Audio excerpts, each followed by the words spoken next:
पौर सभा में उपस्थित कुल मुख्यों व तक्षशिला के गणमान्य नागरिकों का मैं हार्दिक स्वागत करता हूं। तक्षशिला के समक्ष उपस्थित पश्चिमी देशों से निरंतर आने वाले शरणार्थियों की समस्या को लेकर महाराज आंभीराज के विशेष आग्रह के कारण आज की ये पौर सभा का अधिवेशन बुलाया गया है। जैसा कि आपको विदित ही होगा कि पश्चिम की ओर से भारी संख्या में सहस्त्रों अबाल, वृद्ध, स्त्री, पुरुष, पारस, हरणवती, बाख्तरी आदि देशों से प्रतिदिन पश्चिमी भारत की नगरियों में शरण लेने के लिए आ रहे हैं। शरणार्थियों का कथन है कि यहां से हजारों योजन दूर यवन देश का एक महान योद्धा अलक्षेंद्र मिस्र, पारस, बाख्तरी, हरवती, शकस्थान आदि देशों पर विजय प्राप्त करता हुआ पूर्व दिशा की ओर बढ़ रहा है। जो भी उसके सामर्थ्य को चुनौती देता है उसे धूल में मिला दिया जाता है। उसी यवन अलक्षेंद्र ने इन शरणार्थियों के घर बार उजाड़ दिए। उसी के अत्याचारों से पीड़ित होकर इन्हें अपनी मातृभूमि को त्याग करने के लिए बाध्य होना पड़ा।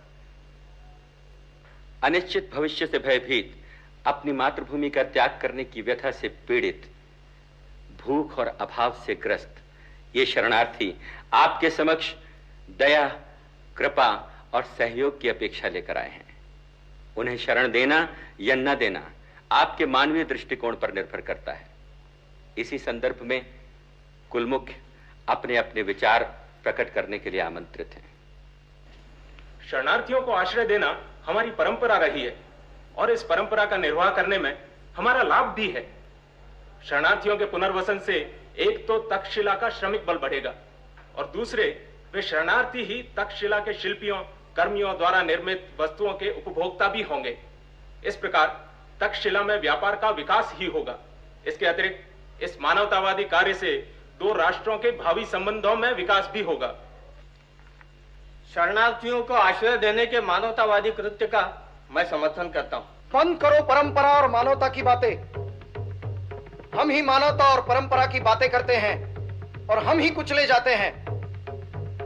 दो राष्ट्रों के संबंधों के विकास की बातें करने वाले कुलमुख्य भूरिग्रवा की बात मान ली जाए तो तक्षशिला के नागरिक ये निश्चित समझे कि शीघ्र ही तक्षशिला भी खंड खंड में बटा व जर्जरित दिखाई देगा।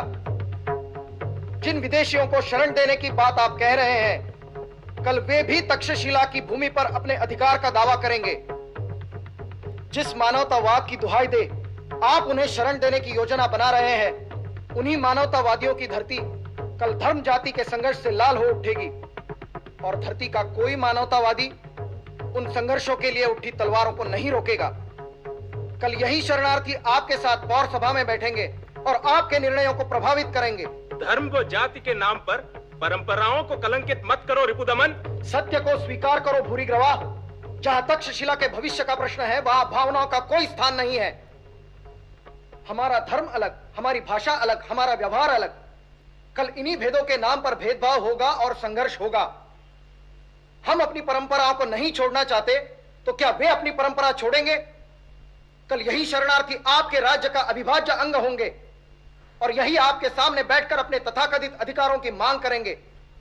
तब आपका मानवतावादी हृदय उन पर हथियार उठाने में संकोच महसूस करेगा।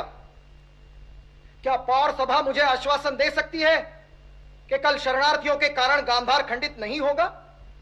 क्या कोई पौर मुझे आश्वासन दे सकता है कि कल यही शरणार्थी अपनी मातृभूमि लौट जाएंगे? क्या पौर सभा स्वयं आश्वस्त है कि शरणार्थियों के पुनर्वसन के नाम पर शासन तक्षशिला की प्रजा पर नवीन करों का बोझ नहीं ला देगा? सभाध्यक्ष उत्तर दे। सभाध्यक्ष उत्तर दे। सभाध्यक्ष उत्तर दे। सभाध्यक्ष उत्तर दे। क्या सभाध्यक्ष तक्षशिला के नागरिकों को वचन दे सकते हैं कि शासन शरणार्थियों का किसी भी प्रकार से राजनीतिक लाभों के लिए उपयोग नहीं करेगा?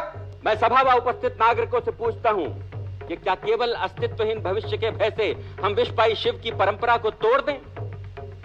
क्या दधीची और शिवी की स्मृति हमारे मानस से लुप्त हो चुकी है कि हम अपनी ही परंपराओं को तोड़ने का आह्वान करें? शरण वही दे सकते हैं जिनमें सामर्थ्य होता है। क्या हम में सामर्थ्य नहीं है? स्वेच्छा से विष वही पीता है जिसमें विष को पचाने का साहस होता है। क्या विश्वायों के वंशज नहीं हैं हम? क्या अपनी ही अस्थियों को देकर अपनी परंपराओं को जीवित रखने का आग्रह खो चुके हैं हम? अध्यक्ष, आप भावुक हो रहे हैं। मैं आप लोगों से पूछता हूं, यदि इनमें कोई अलक्षेंद्र का गुप्तचर निकला तो भेदी तो घर में भी हो सकता है। यदि तक्षशिला का कोई नागरिक ही भेदी हुआ तो निर्णय संभावनाओं पर नहीं होता। देखूंगा, अवश्य देखूंगा। जब कोई अलक्षेंद्र तुम्हारी परंपरा पर आक्रमण करेगा तो कैसे अपनी परंपराओं की रक्षा करते हो।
आंभी कुमार आपकी प्रतीक्षा कर रहे हैं।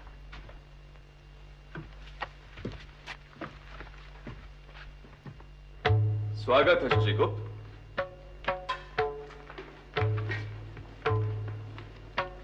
स्वागत है कुमार। बड़ी प्रतीक्षा करवाई तुमने शशिगुप्त। ये हमारे यवन मित्र। हम अपने यवन मित्र का स्वागत करते हैं। क्या अलक्षेंद्र को हमारी शर्तें स्वीकार है? यदि आपने अलक्षेंद्र की शरणागति स्वीकार की तो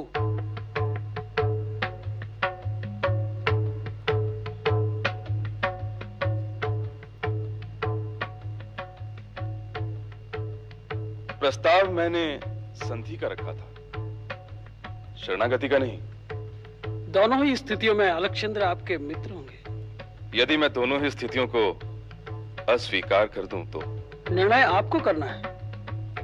यदि आपने अलक्षेंद्र की मित्रता स्वीकार की तो अलक्षेंद्र द्वारा भारत के विजित राज्यों के आप क्षत्रप होंगे। यदि अलक्षेंद्र को मेरी मित्रता स्वीकार है तो मैं उनके लिए तक्षशिला के द्वार खोल दूंगा, परंतु उनके अन्य मित्रों में आंभी का स्थान सर्वोपरि होना चाहिए।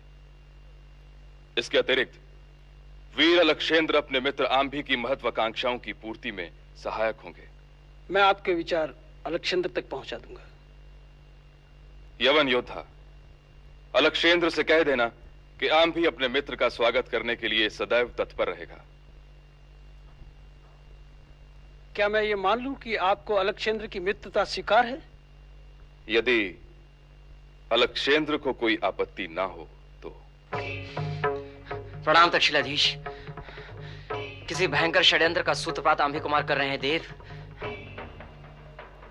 सत्य कह रहे हो? प्रमाण अपनी आंखों से देख लीजिए महाराज।